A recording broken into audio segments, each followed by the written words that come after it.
मैं अलौली विधानसभा क्षेत्र में आज देश के सबसे युवा नेता प्रतिपक्ष और बिहार के होने वाले सबसे युवा मुख्यमंत्री तेजस्वी यादव जी का तय समय पर चुनावी जनसभा होने जा रही है यहाँ पर, और उस जनसभा में शिरकत कर रहे अलौली के बुजुर्गों, माताओं, बहनों, नौजवान दोस्तों, मंचासीन राष्ट्रीय जनता दल के जिलाध्यक्ष कुमार रंजन उर्फ पप्पू जी, अलौली विधानसभा क्षेत्र से महागठबंधन के मजबूत उम्मीदवार और अलौली के होने वाले विधायक भाई रामवृक्ष सदा जी, इस इलाके के बहुत ही लोकप्रिय और यशस्वी मुखिया रहे आदरणीय गजेंद्र मंडल जी, कॉमरेड गजेंद्र जी, अलौली के प्रखंड अध्यक्ष हरिनंदन जी,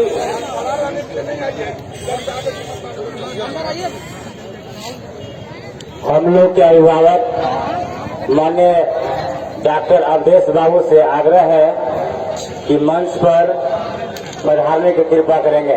हम लोग के गार्जियन माननीय अवधेश बाबू।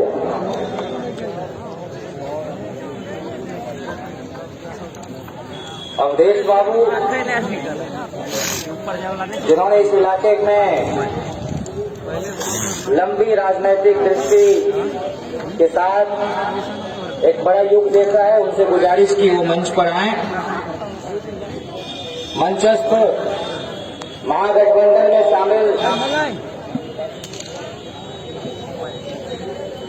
आरजेडी, कांग्रेस, सीपीआई, सीपीएम और सीपीआई-एमएल के सभी नेतागण, जुझारू, समर्पित व योद्धा किस्म के कार्यकर्तागण, मैं आप सभी का इस ऐतिहासिक चुनावी जनसभा में बहुत खैर मकदम करता हूं, अभिनंदन करता हूं, आपको सलाम करता हूं। जैसा कि आपको मालूम कि नेता प्रतिपक्ष को आज 13 जगह चुनावी सभा को संबोधित करना है, तो अलौली की रिवायत के मुताबिक मंचीय व्याकरण और गरिमा का ख्याल रखते हुए उनके आने से पहले मैं अपने सभी साथियों से, वरीय, समकक्ष और कनीय साथियों से यह निवेदन करूं कि मुख्तसर, बहुत संक्षेप में उम्मीदवार को जिताने की अपील के साथ अपने अपने पंचायत, गांव, टोले, मोहल्ले के बूथ पर वोटों की निगरानी और वोटों को जोड़ने की अपील के साथ वो बहुत सकारात्मकता के साथ अपनी बात को समाप्त करेंगे, समय का ख्याल रखेंगे। अलौली देश के मानचित्र पर बहुत गरिमामयी मौजूदगी अपनी दर्ज कराता रहा है। यहाँ से एक से बढ़कर एक नेता, एक से बढ़कर एक प्रोफेसर, एक से बढ़कर एक प्रशासनिक सेवाओं में जाने वाले लोग, अभियंत्रण, मेडिकल और प्रबंधन में, पत्रकारिता में, हर क्षेत्र में लोग हुए हैं। और यह ऐतिहासिक मौका है कि आज बिहार जबकि हर मोर्चे पर त्राहिमाम कर रहा है, तो हम एक ऐसी सरकार को चुने जो किसानों की, मजलूमों की, मजदूरों की, गरीबों की, शिक्षकों की, विद्यार्थियों की हिमायती हो। कुछ महीने को छोड़ दे तो 15 साल से एक ऐसी निकम्मी, भ्रष्ट और दुष्चरित्र सरकार बिहार की हुकूमत चला रही है जिसने इसके गौरव को धूल दूषित करने का काम किया है। आप जानते हैं कि बिहार के अंदर लालू प्रसाद जी ने 1994 में 25,000 शिक्षकों की अस्थायी बहाली की। और नीतीश कुमार जी के आने के बाद राष्ट्र निर्माता शिक्षक अपने परिवार को चलाने के लिए भी एक सम्मानजनक राशि की बात जोड़ रहे हैं।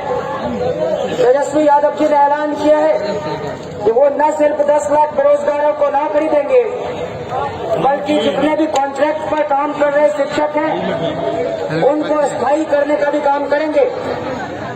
अब कोई भी मानदेय पर काम नहीं करेगा, बल्कि समान काम के लिए समान वेतन देने जा रहे हैं तेजस्वी यादव जी। इसलिए यहाँ मौजूद शिक्षक परिवार से ताल्लुक रखने वाले माताओं, भाइयों, बहनों से मैं इतनी विनती करूं कि एक ऐसी सरकार को चुनिए जिसकी अगुवाई भाई तेजस्वी यादव जी करने जा रहे हैं। दूसरा कि अभी तक हम लोग ये मांग करते रहे हमारे पुरखे लोहिया के जमाने से कि शिक्षा पर जो खर्चा हो बजट का 10वां हिस्सा हो। लेकिन पहली बार बिहार में राष्ट्रीय जनता दल की अगुवाई वाले महागठबंधन ने इस बात का ऐलान किया है कि हम शिक्षा पर 22% खर्च करने जा रहे हैं बजट का। इस बात के मानी ये हुए कि तेजस्वी यादव जी शिक्षा को प्राथमिकता में रख रहे हैं। भाइयों बहनों, आज स्थिति है अस्पताल की कि ग्रामीण इलाके में 80 से ज्यादा फीसदी पद डॉक्टर्स के खाली पड़े हैं। 70-75% से ज्यादा पोस्ट अमूमन चिकित्सकों के खाली पड़े हैं। 65% से ज्यादा पद नर्सिंग स्टाफ, ANM और कंपाउंडर के खाली पड़े। इस कोरोना के संकट काल में जो लोग स्वास्थ्य सेवा ये लचर होने के चलते अपनी जान गंवा बैठे, उनके लिए, बिहार वासियों के लिए तेजस्वी यादव जी ने ऐलान किया है कि हम हर कमिश्नरी में एम्स के राष्ट्रीय स्तर के सुपर स्पेशलिटी की फैसिलिटी से लैस अस्पताल खोलने का काम करेंगे। मैं आपसे निवेदन करूं कि शिक्षा, स्वास्थ्य, रोजगार, किसानी, पशुपालन, आशा, आंगनबाड़ी, जीविका, जो बुजुर्ग लोग हैं उनका वृद्धा पेंशन बढ़ाकर 400 से 1000 रुपया करने का वादा, ये सब कुछ ऐसे वायदे हैं जिनको हर हाल में पूरा करने के लिए महागठबंधन की सरकार प्रतिबद्ध रहेगी। मैं बहुत वक्त नहीं लेना चाहता, घुसने नहीं दीजिए, लेकिन आपसे इतना जरूर कहना चाहता हूं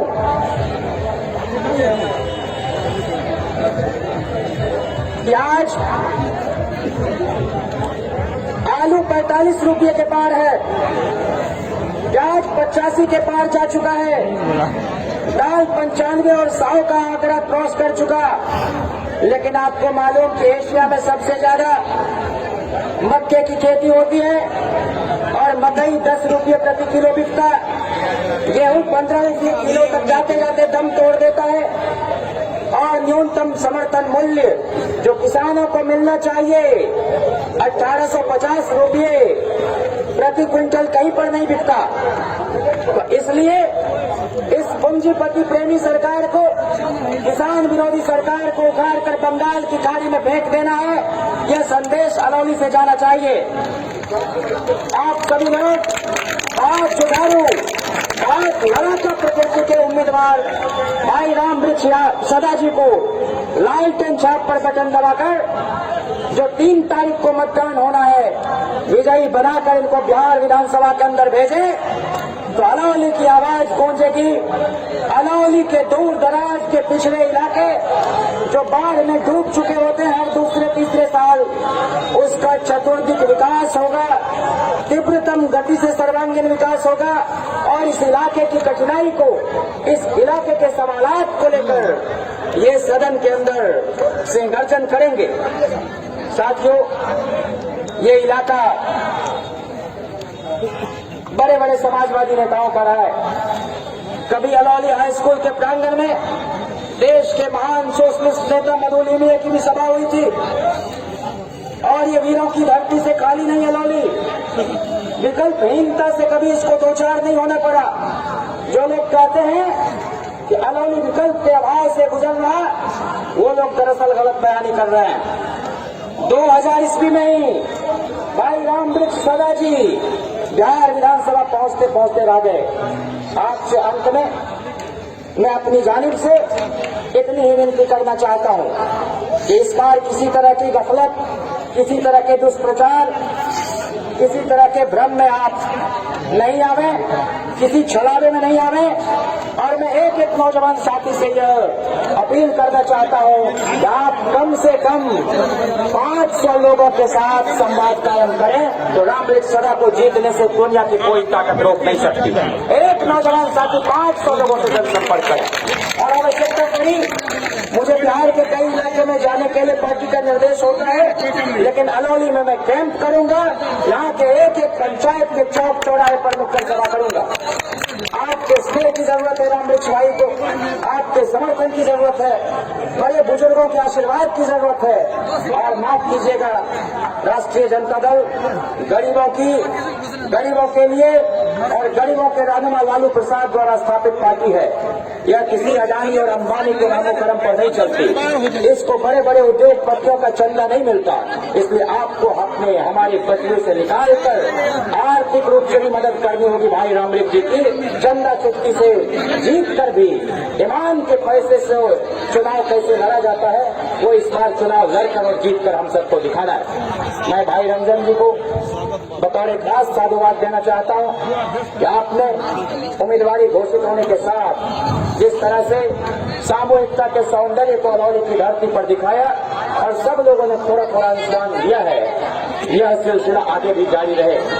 भाई सुबोध जी भी यहाँ हैं, सारे साथी छोटे मोटे अपने किसी न किसी रूप में पलट रहे अपने अंदर के ईगो को बस 10-15 दिन अलग रखें तो हम लोग बहुत शानदार तरीके से यहाँ पर विजय हासिल करेंगे।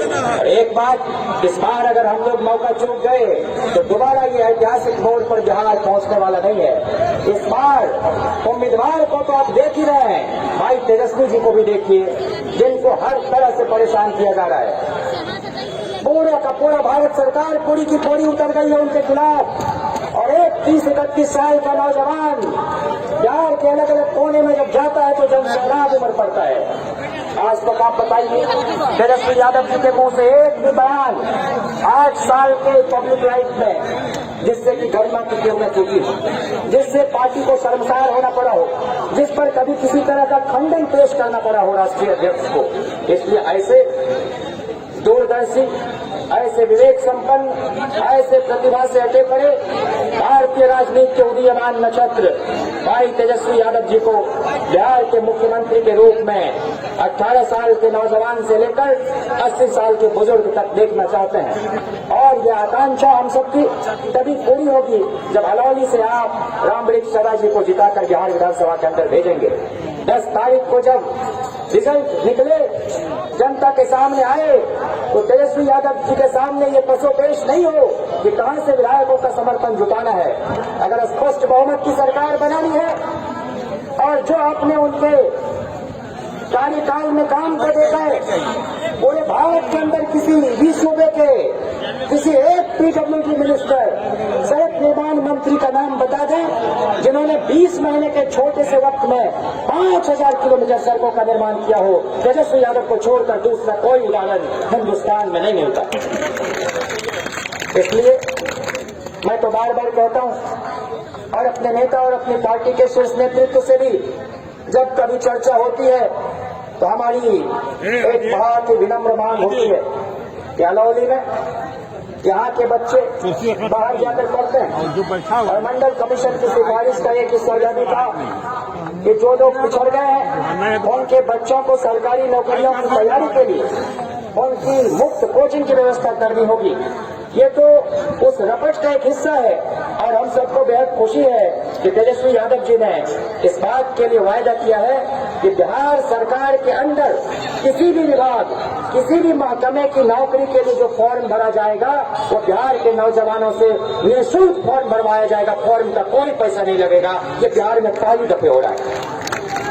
इसलिए आप सरकार बनाएं, मजबूती से सरकार बनाएं, धर्मनिरपेक्ष सरकार बनाएं, सामाजिक न्याय की सरकार बनाएं, जात पात को तोड़कर सरकार बनाएं और जाति में आग लगा दो और जमात को जोड़ दो तो हिंदुस्तान में तुम्हारी ताकत का मुकाबला कोई नहीं कर सकता है। इसलिए साथियों, हम सबको अतीत के बासी फंदे उलटने की जरूरत नहीं है। एक बहुत ही सुनहरा और उज्जवल भविष्य हमारी राह तक रहा है।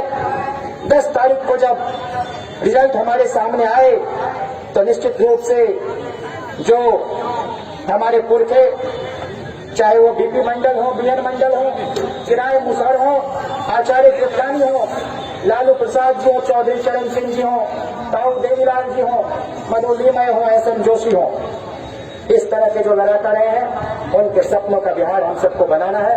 और आखिर में आपसे सिर्फ इतना कहूं कि चौधरी चरण सिंह जी आह्वान किया करते थे कि किसान की एक आंख खेत की मेड़ पर, ध्यान से सुनना बुजुर्गों, नौजवानों, माताओं, बहनों, कि तुम्हारे पूर्व प्रधानमंत्री हम सबके किसानों के मसीहा, उत्तर भारत के सर्व स्वीकार्य नेता, उत्तर प्रदेश में बटाईदारी से लेकर तमाम तरह की जो नीतियां रही उसको किसानों के पक्ष में करने वाले, हदबंदी चकबंदी कराने वाले चौधरी चरण सिंह जी ने हिंदुस्तान की अन्नदाता कौम से ये निवेदन किया था कि किसान की एक आंख खेत की मेड़ पर और एक आंख दिल्ली, लखनऊ और पटना पर होनी चाहिए।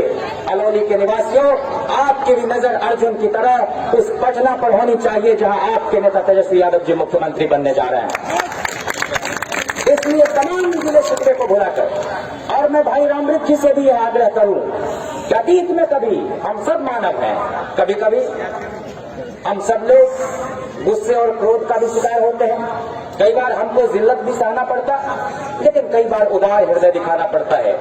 और नेता वही जो बाकी लोगों के लिए भी नेता बनने के अवसर पैदा करे, नेता वही जो सबको साथ लेकर चले। और कहते हैं मुखिया मुखसों चाहिए। गजेंद्र मंडल जी से मैंने कई बार इस बात को साझा किया है और वो मेरे लिए सिर्फ पार्टी के वरीय साथी नहीं है, बल्कि उनकी कई चीजों के चलते मेरे अंदर भी आत्मविश्वास पैदा हुआ। अलौली जैसे पिछड़े इलाके में यहाँ के बच्चों के लिए वो क्विज कंपटीशन कराते थे जब वो मुखिया थे। हम समझते हैं कि उनकी भूमिका और बड़ी होनी चाहिए इस इलाके के लड़कों के लिए, बच्चों के लिए। तो मैं उनसे कहता था कि मुखिया मुखसो चाहिए, खान पान को एक, पालत पोषत सकल अंग, तुलसी सहित विवेक।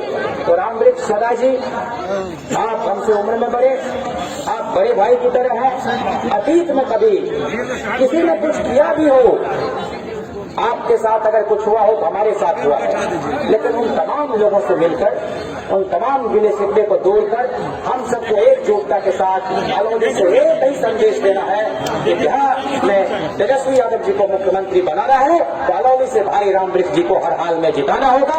सब लोग अपनी अपनी कहीं न कहीं किसी तरह के छोटेपन को दूर रखते हुए बड़ा दिल दिखाएंगे और अलौली के जितने पंचायत हैं इस प्रखंड के और खगड़िया प्रखंड के जितने पंचायत इस विधानसभा क्षेत्र में, चप्पा चप्पा चाप देना है और एक एक वोट की हिफाजत करना है, पोलिंग बूथ से लेकर स्ट्रांग रूम तक, ताकि कोई डकैत जनादेश पर डाका न डाल सके, आपके वोट को कोई लुटेरा लूट कर नहीं ले जा सके और अलौली से भाई रामवृक्ष जी की जीत सुनिश्चित हो सके। इसी उम्मीद और यकीन के साथ आप सभी साथियों का बहुत शुक्रिया। इंकलाब जिंदाबाद, लालू राबड़ी जिंदाबाद, महागठबंधन जिंदाबाद, सीपीआई सीपीएम जिंदाबाद, कांग्रेस माले जिंदाबाद, लालू राबड़ी जिंदाबाद, भाई तेजस्वी जिंदाबाद, भाई रामवृक्ष सदा जिंदाबाद, लालटेन साहब जिंदाबाद, अलौली की महान जनता जिंदाबाद। और जो जिम्मेदारी मुझे जिलाध्यक्ष जी ने और गजेंद्र बाबू ने दी है, मैं सबसे पहले सीपीआई-एमएल जो संघर्ष की पार्टी रही है, गरीब गुरबों की पार्टी रही है, उसके नेता कॉमरेड सुभाष सिंह जी को बहुत अदब एहतराम के साथ आमंत्रित करना चाहता हूं। वे मुख्तसर अपनी बातें रखें। सुभाष सिंह जी।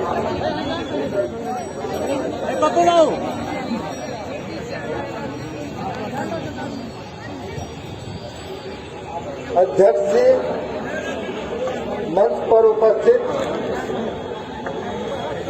राजद के जिला अध्यक्ष जी, कांग्रेस के, सीपीआई के, सीपीएम के, महागठबंधन के नेताओं और इस सभा में आए हुए हमारे माता और बहनों और नवयुवक भाइयों, आज हमारा बिहार विषम परिस्थितियों से गुजर रहा है, जिस चीज को आप भी अनुभव किए।